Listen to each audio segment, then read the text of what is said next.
the touch of icy fingers, a disembodied voice, the echo of footsteps in the dark. At some time or another, we have all felt the presence of something out there, something just beyond our reach, something not of this world. Sometimes it watches us, beckons us, plays with our imagination. These are the things we call hauntings.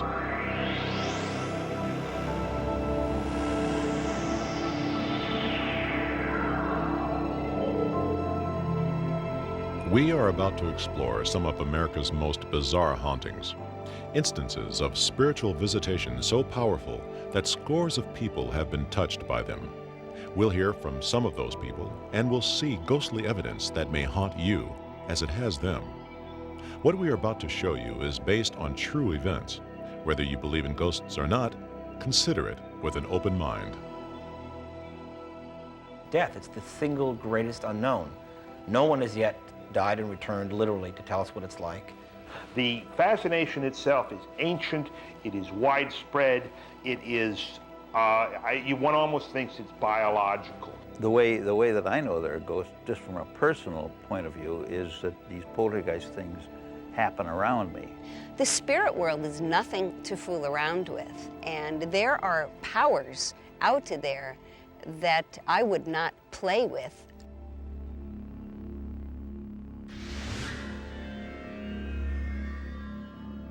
New Mexico is known as the land of enchantment. It is also a land of many spirits, both malevolent and benign. At the foot of Black Mesa near the town of Alcalde, there once was a large rancho, Los Luceros, part of the first Spanish land grant in the New World. At its center was this grand adobe hacienda. In the 1800s, this was the home of the powerful Spanish governor, Julian Lucero. It was also his courthouse, jail, and the giant imposing tree outside his window was his gallows. Today, though, the old hacienda is abandoned, at least by the living, and has become famed throughout the region as a repository for restless spirits. Michael and Suzanne Wallace once came face to face with the spirits here. That was more than 20 years ago, and now they have returned to see if they are still around. The spirits of Los Luceros date back to the 1840s, when the hacienda was the center of a rich and thriving culture. At the time, the large Spanish rancho had been in the Lucero family for almost 200 years and was about to be inherited by Maria Marta, the governor's eldest daughter. It is only speculation, but a fight is said to have started in the upstairs bedroom. At first, there were harsh words. I'm not interested in your theory. Then sudden violence. The argument spilled into the hallway. There was pushing, angry shoving. Maria Marta fell or was pushed down the narrow wooden staircase.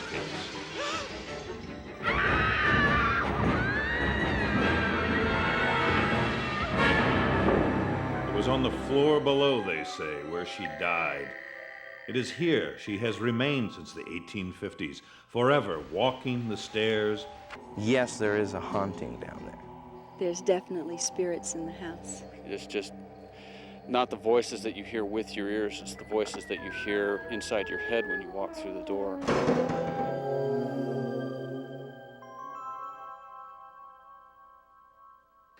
We had wonderful experiences here, and there were ghosts. I certainly encountered them. And we did see the woman on the stairs. I did, several different times. Just a fleeting apparition.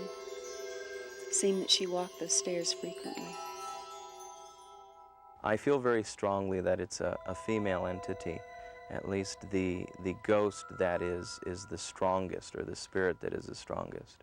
The energies that I've felt in here have been male energies, malevolent, criminal type energies. I was coming down the stairway from the roof. The large and very heavy doorway from the roof came hurtling down right after me. barely missed me. It was amazing because this trap door went flying down the stairs, and it was up here, so it would have fallen and bounced down normally. But it didn't, it was thrown down. From my understanding that this place was the territorial courthouse at one time. A lot of criminals with bad energies toward other people were in this house. I think that their negativity is what has predominated the feelings that I've gotten about this place. I believe that when one passes on from this life in this body, this shell, and goes on its journey to the next, they are operating at a different speed or a different level. It's very much like having a 45 RPM record. We are the 45 RPM record, and they are operating at a speed of 78. And every once in a while, the grooves line up and the revolutions parallel each other. And that is when you have your encounters. That is when you recognize each other.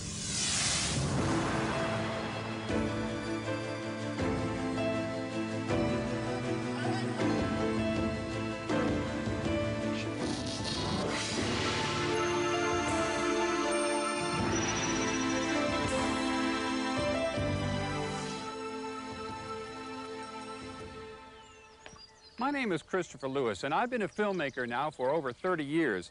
And in that time, I've focused my camera on some pretty interesting subjects, but none of them have been as fascinating as the subject of ghosts. And people always ask me, have you ever seen a ghost? What are they like, and are they dangerous? Well, my answer to that question is go find out for yourself. And that's exactly what we're about to do now, as we go in search of America's haunted places. We begin at the Myrtles Plantation in St. Francisville, Louisiana.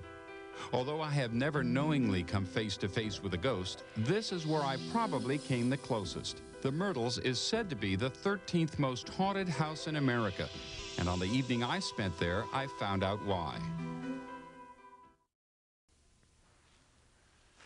The battlefields of the American Civil War are some of the most haunted places on Earth.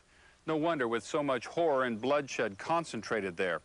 But the real ghost hunter will tell you that some battlefields seem a lot more haunted than others. Gettysburg in Pennsylvania is considered by some to be the most haunted Civil War battlefield.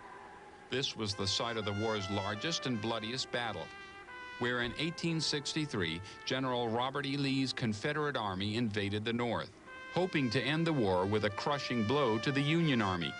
But it was not to be.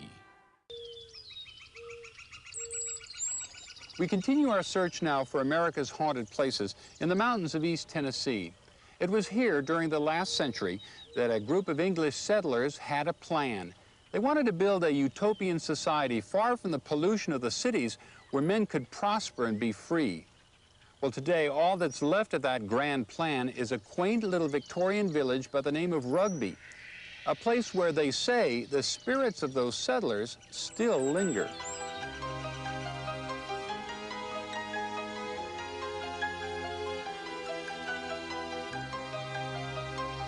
Rugby was the brainchild of Thomas Hughes, a British social activist and the author of Tom Brown's School Days, who in 1880 led his followers across the ocean and to the top of the beautiful Cumberland Plateau in Tennessee.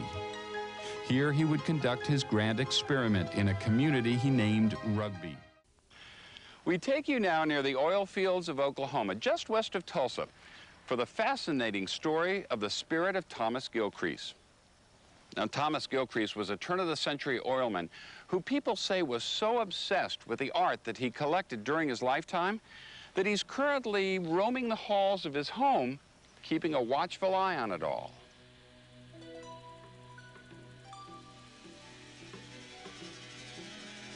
Thomas Gilcrease invested his entire fortune in art and built a remarkable museum to house it all here in the hills overlooking old Indian territory. This was a place, says Tulsa historian Robert Powers, that had a spiritual attraction for Thomas Gilcrease during his lifetime and still may today. various and sundry people, either living here or working here, have seen something that they swear is the ghost of Mr. Gilcrease. And then there's the story that I've heard from several reliable sources, and I believe it. It happened several years ago during the weekend when the Thomas Gilcrease house was locked up and the burglar alarm was set. Well, sometime during the weekend, the police got notification that there was an intruder here. So they sent a canine unit right up to the front of the house, and the officer came up, unlocked the front door, and sent the dog in. Well, the dog started barking and ran across the foyer, ran up to the staircase, and came up to the staircase just about this far on the landing, and it stopped absolutely still. And its barking changed from barking to a growl, and it's cowered down, and the hair started coming up on the back of the dog's neck, and the dog wouldn't go any further. Well, the policeman said, go boy, get the intruder." The dog absolutely wouldn't move. So ever since that time, people have speculated that it was the ghost of Thomas Gilcrease up there saying, "No boy, no further." Well, there you have it, a look at some of our favorite haunted places. Stories that we've investigated over the years. What do you think? Are there ghosts out there?